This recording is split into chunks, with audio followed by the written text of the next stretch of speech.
তার কক্ষের মেঝেতে বসানোর জন্য 9 সেন্টিমিটার দৈর্ঘ্যের ও 6 সেন্টিমিটার প্রস্থের টাইলস কিনলো। টাইলসগুলো মেঝেতে বসিয়ে বর্গাকার ক্ষেত্র তৈরি করা হলো। এখন ক নম্বরে কি বলেছে?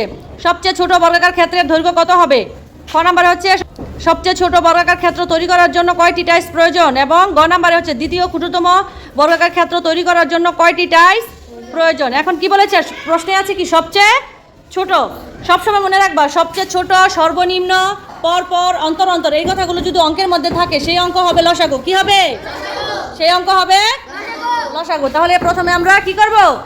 বর্গাকার ক্ষেত্রের দৈর্ঘ্য বের করব। ছোট যেহেতু ছোট বলেছে তাহলে আমরা লসাগু করব। দেখো ক নাম্বার হচ্ছে সবচেয়ে ছোট বর্গাকার ক্ষেত্রের দৈর্ঘ্য কত হবে।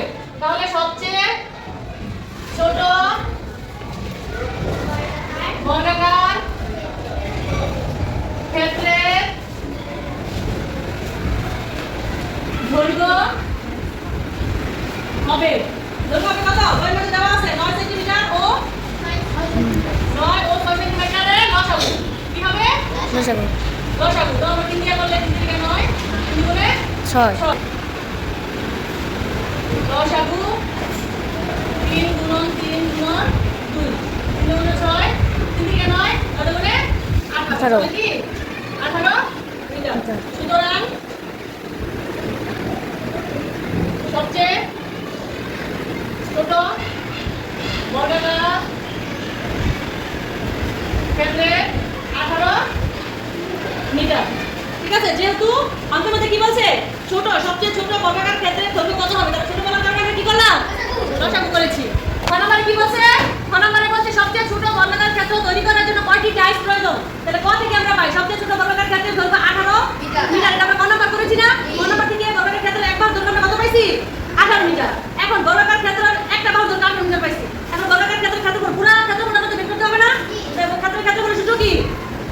বর্গাকার এক বাহু দৈর্ঘ্য গুণ এক বাহু দৈর্ঘ্য। যেহেতু একবারের দৈর্ঘ্য 18, তাহলে কি করব আমরা? 18 গুণ 18। দেখো এখানে কত দেওয়া আছে? 18 গুণ 18 গুণ করার পর কত হইছে? 324। 324। তারপরে কি বলছে দেখো, এখন আমরা বর্গাকার ক্ষেত্রের ক্ষেত্রফলটা বের করছি। এখন টাইলসটা কতটা টাইলস লাগবে? এখন টাইলসের ক্ষেত্রফলটা বের করতে হবে না? দেখো টাইলসের ক্ষেত্রফল বের করার জন্য কি বইয়ের মধ্যে দেওয়া আছে? টাইলসের দৈর্ঘ্য হচ্ছে 9 সেন্টিমিটার আর প্রস্থ হচ্ছে কত সেন্টিমিটার?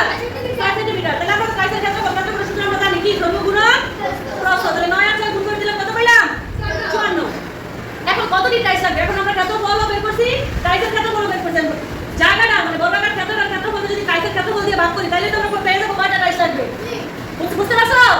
টাইলসের প্রয়োজন দেখো 324 ভাগ 54। 324 এর 54 দিয়ে ভাগ করলে কত হয়? 6। তাহলে আমাদের সুতরাং টাইলস লাগবে কয়টি? 6টি। গ নাম্বার কি বলেছে? গ নাম্বার বলেছে দ্বিতীয় ক্ষুদ্রতম বর্গাকার ক্ষেত্র তৈরি করার জন্য কয়টি টাইলস লাগবে। এখন আমরা একটা টাইলসের সবচেয়ে ছোট বর্গাকার ক্ষুদ্রতম আর ছোটর মধ্যে কোনো পার্থক্য আছে?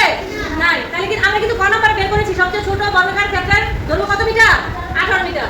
এখন প্রথমটার দৈর্ঘ্য ছিল 18 মিটার। এখন দ্বিতীয়টার দৈর্ঘ্য আমাদের বের করতে হবে। দ্বিতীয় বর্গাকার ক্ষেত্রের দৈর্ঘ্য হবে 18 গুণন 2। এখানে 2 হওয়ার কারণ হচ্ছে এটা কত বলছে? দ্বিতীয়। যদি এখানে দ্বিতীয় বলতো তাহলে কত দিয়ে গুণ হতো? 3 দিয়ে। তাহলে 18 সাথে 2 গুণ করলে কত হয়?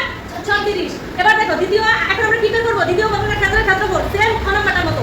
তো ক্ষেত্রফল বের করলে কি এক বাহু দৈর্ঘ্য গুণ এক বাহু দৈর্ঘ্য 36 গুণ 36। 36 তে গুণ করলে কত হয়? 1296। তারপর দেখো এখন দ্বিতীয় টাইলসের ক্ষেত্রফল দৈর্ঘ্য আর প্রস্থ দেওয়া আছে না বইয়ের মধ্যে? 9 সেন্টিমিটার 6 সেন্টিমিটার। তাহলে কি 9 সেন্টিমিটার 6 সেন্টিমিটার গুণ করলে কত হয়? 54। এখন টাইলস লাগবে কি? ক্ষেত্রফলের সাথে বর্গাকার ক্ষেত্রের ক্ষেত্রফল থেকে কি করব? টাইলসের ক্ষেত্রফল কি করব? ভাগ করব। ভাগ করলে কি পেয়ে যাব? কতটি টাইলস?